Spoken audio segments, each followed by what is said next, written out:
Hello everyone, I am Adam. Welcome to the Vintage Sanctuary. So last year my big national pickup was the 1952 Topps Willie Mays in a PSA Authentic.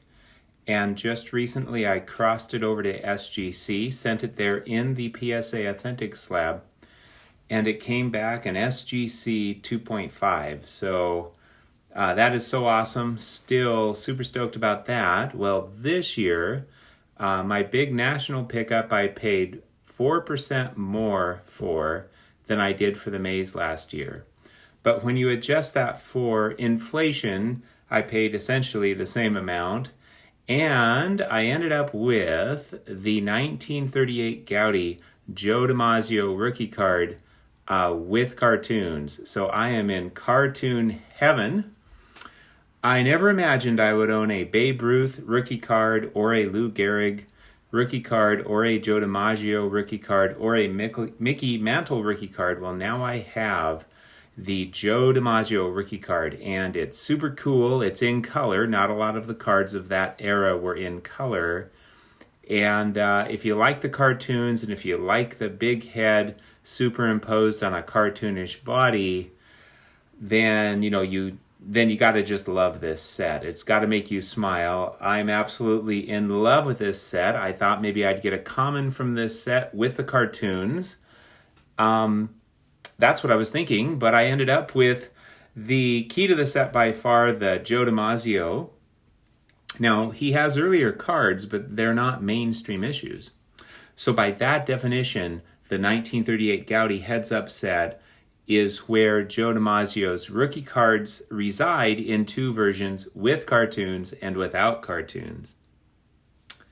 Not only that, but the with cartoons version is by far my favorite Playing Days Joe DiMaggio card. So even if regardless of its rookie status, that is the one that I would want.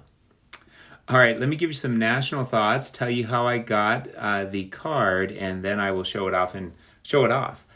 I was going to say show it off in more detail, but I have not shown it off at all yet.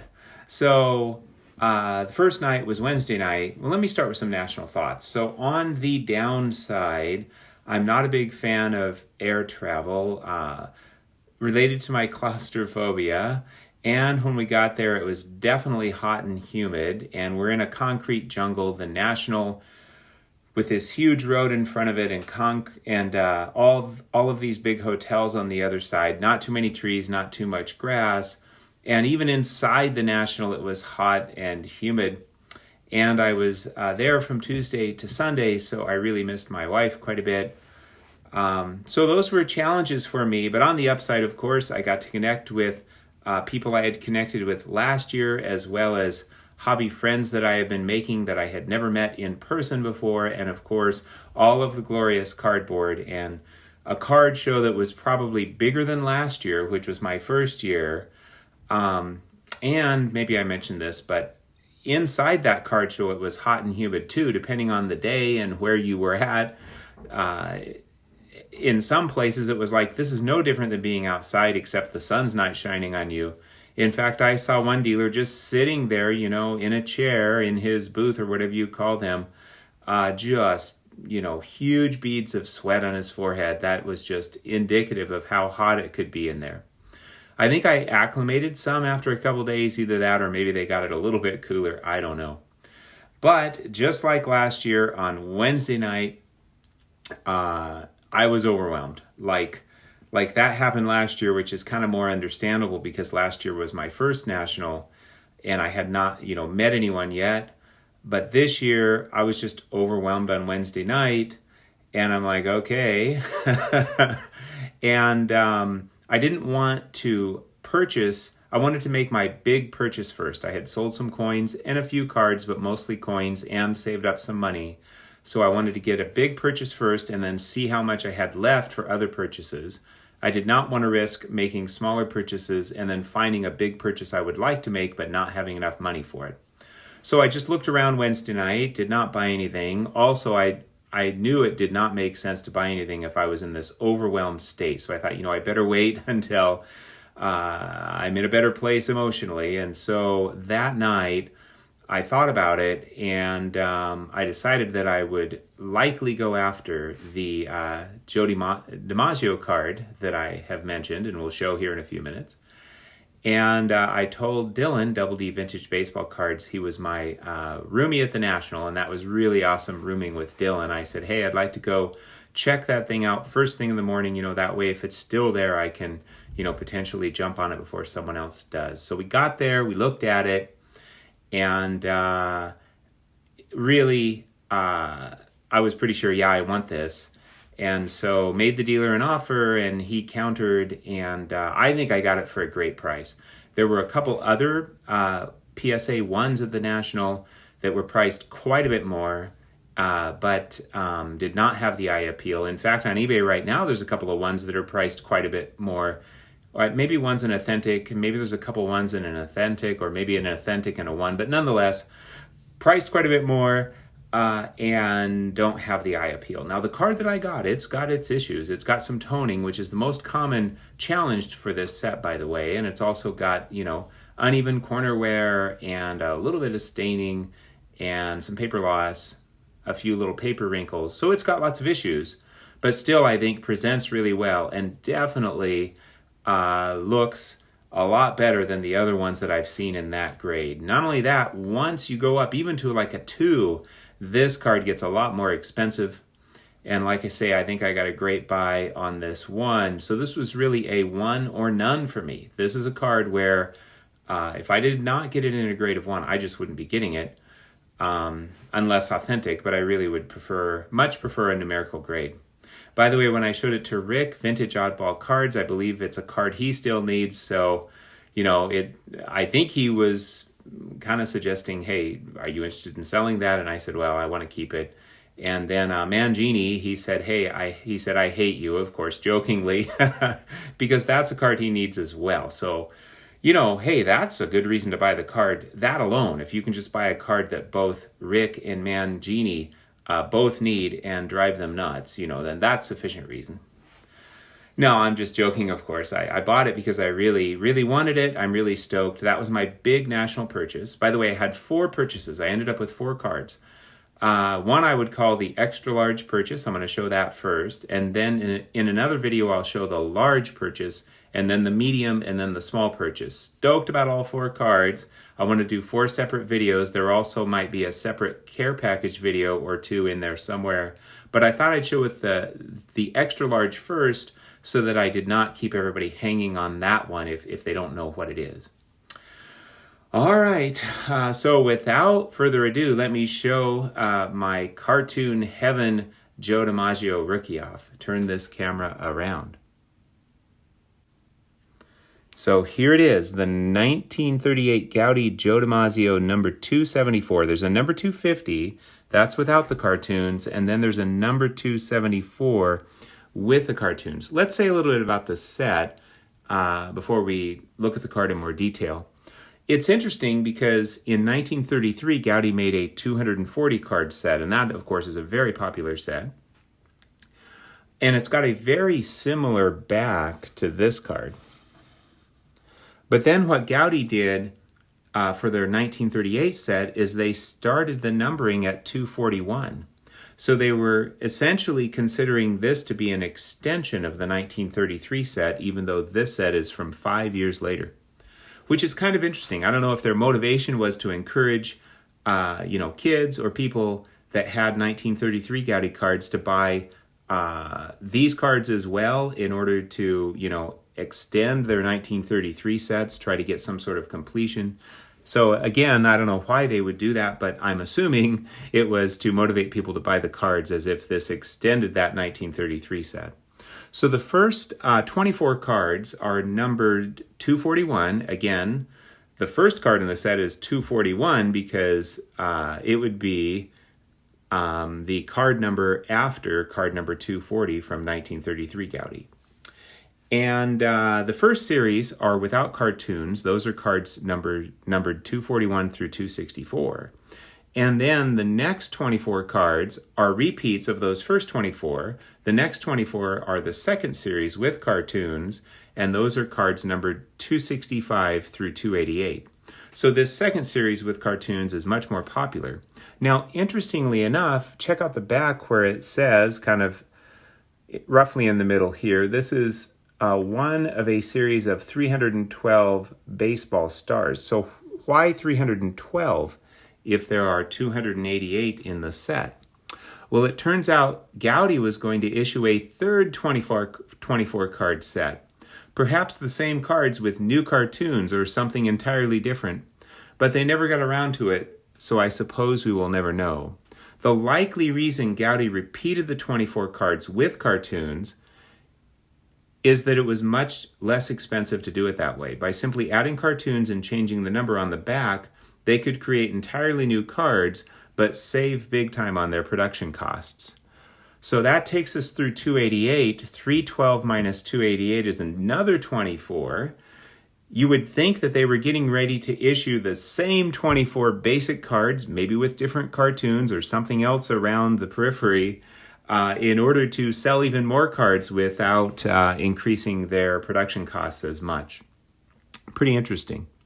These cards are super cool, I think, and really unique and pretty scarce too. So PSA has only graded 333 total of the number 250 without cartoons.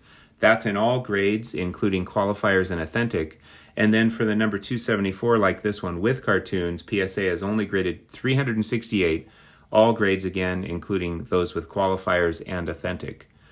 And one has to wonder how many have been resubmitted, cracked out, resubmitted to try to get a higher grade, thus inflating the PSA population numbers. I mean, maybe not that many, but that does inflate population numbers. And then the issue is plagued by poor centering, print defects, and toning. Toning's the most common condition flaw. And you can see this one has some toning. This toning has inspired some collectors to bleach the borders, I guess maybe before grading, maybe just because they thought it would make their card look nicer, not realizing it would diminish the value, or maybe in some cases to try to, see if they could fool the grading company. But in many cases, these bleached examples don't even look like the real cards anymore. All right, let's check this baby out. I am super stoked to have this card. Let's check these cartoons out. The upper cartoon here, he is a member of the Yanks' Murderers Row and flirts with the home run record. And it shows him blasting a home run all the way into New York City there. There's some clouds in the sky. Shows the trajectory of the home run. By the way, this is a card from 1938. In 1937, not only did DiMaggio flirt with the home run record, he actually was the American League home run record holder with 46 home runs. And then if we go to the cartoon bottom left, considered one of the greatest outfielders of all time, and it shows him running, pretty cool picture there to make a catch in the outfield.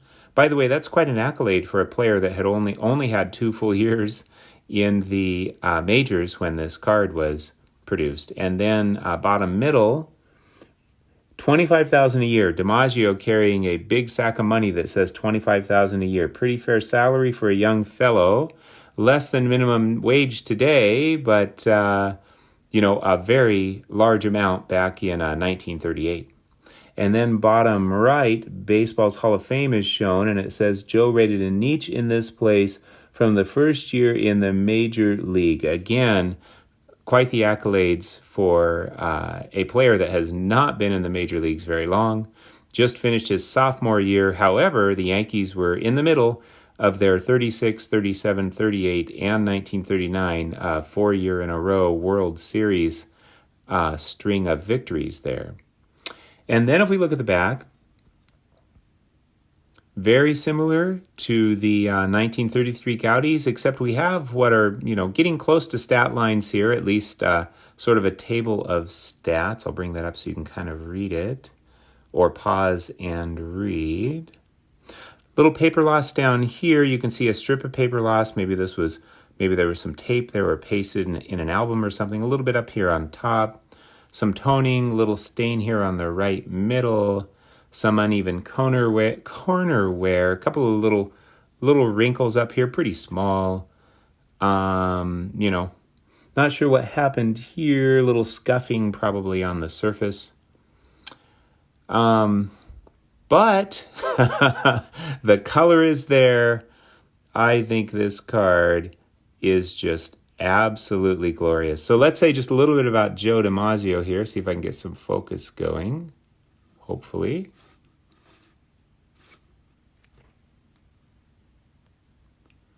A little bit about Joe DiMaggio.